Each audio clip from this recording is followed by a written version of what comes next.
Oh, hello there beautiful human. My name is RidersDX, and after dying twice in a job drought, I finally got some work as a freelance artist and have been tasked with making a new design for Crash Bandicoot.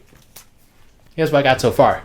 When Crash Bandicoot 4 got reviewed, it felt like the solo eclipse happening over and over again, making up for all the wasted time sitting on this IP. Fans waited ages for this beloved mascot to get a chance to add a brand new adventure after numerous lukewarm and failed attempts. With 2 insanely successful remakes under his belt, it was only a matter of time before the devil would try their hand at an original title. And then Crash Bandicoot 4, It's About Time, was finally showcased, and man, nothing brings me more pleasure than watching grown men poop in their pants. What?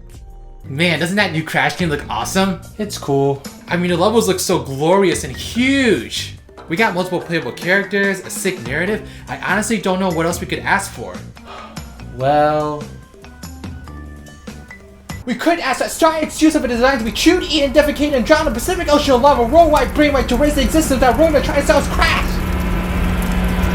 Yeah, let's talk about the design. There's been so much speculation about the new Crash game over the years, but I don't think anyone was expecting Toys for Bob to be at the helm of the project. And not only that, but they've also taken the liberty of redesigning the Crash Bandicoot characters, utilizing a style eerily similar to the Spyro Reignited trilogy. The reception of these designs has been very interesting to say the least, and a hot topic on YouTube. It's even gotten to the point where there's a whole change.org petition on the matter with over 1,000 signatures. Now, in my opinion, I really don't have any issues with the new Crash design.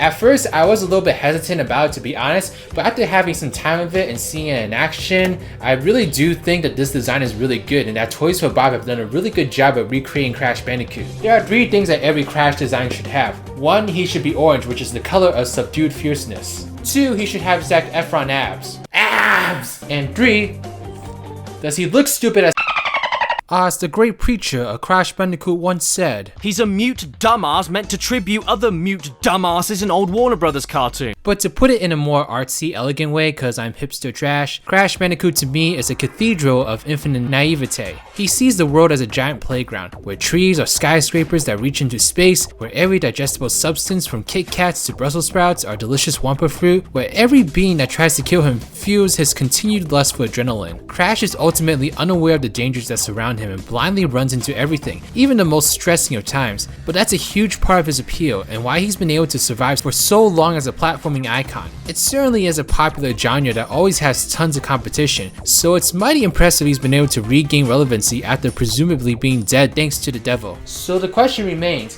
do I think Crash's new design embodies this trait?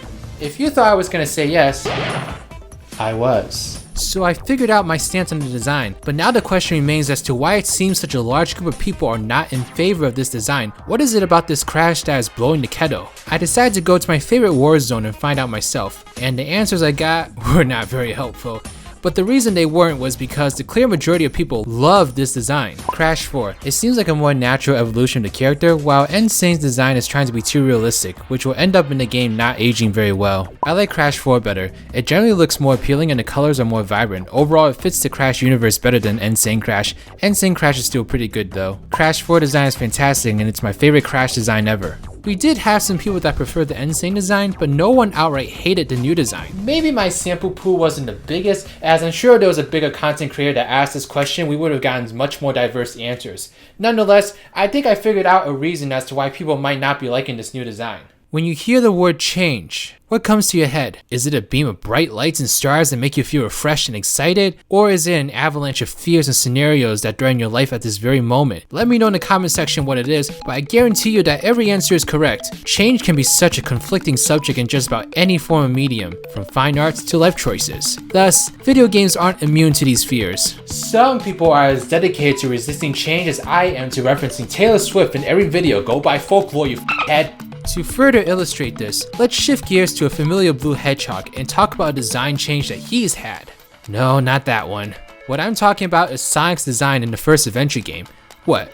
You mean the Sonic that we've known for over 20 years now? You may find this hard to believe, but there was a time when a loud group of people hated the look Sonic donned in this game. But in hindsight, it makes a lot of sense because the only Sonic people had known at this point was what we now call Classic Sonic. And we still have people that dislike the fact that Sonic has green eyes. I mean, there's just some things you gotta let go. Sonic having green eyes, totally not worth holding a grudge over. As for people not subscribed to my channel, And eventually, people got used to this as being the Sonic we know and love unconditionally today. Back to Crash, I think I figured out that people might just be resistant to change in general when it comes to anything, but especially when it comes to Crash. Crash isn't new at all to the design overhaul, if you could even call this one. Remember when Crash was transformed into a punk rocker, or when he grew a stream of consciousness, or when they just gave up? When change occurs, it can seem like you're a fish on dry land, having a change in career or standing on a chair. It's different from the norm, it's uncomfortable, unstable, and apparently rage-inducing, and Crash hasn't exactly had a great history of benefiting from change. But change is also a natural part of life. We as humans aren't stagnant, we're constantly learning new things, adapting to new situations, and doing what we can to live life to the fullest. Change is good, healthy, and vital. Even Mario's caved into having a monster of the week in his newest adventure. Sure, there are some changes that will collect more criticism than others, and may not be the right path for an IP,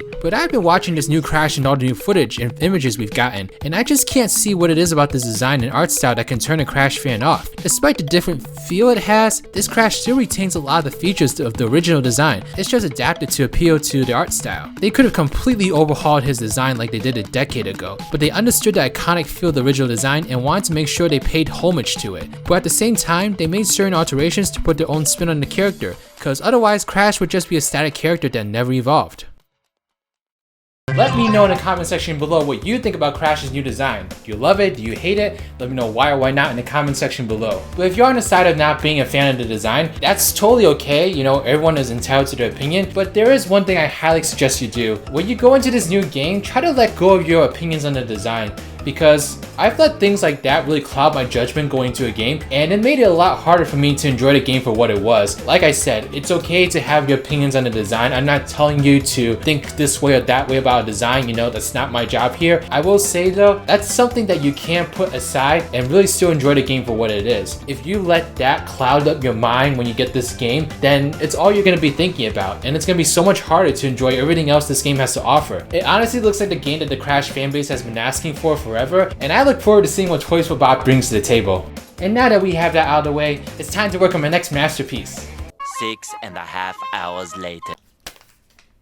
Thank you so much for watching this video. Please give it a thumbs up if you like it, subscribe to my channel if you like videos like these, want to see more in the future, follow me on Twitter or Twitch, or join my Discord server, The Spongy Garden. Special shout out to Andrew Coughlin, The Nerd Corner, Team Ride with Sonic Gamer, Cheryl Rainfall, Rudy Star Pony, MX Sanctus Belader, Blitz Productions, Trash Q, Abraham Muner, and Mass Muner. These are my patrons / YouTube members. If you'd like to become a patron or YouTube member, get access to a whole bunch of different perks, then please check out the links in the description box below. But alright, this is Riders, riding out.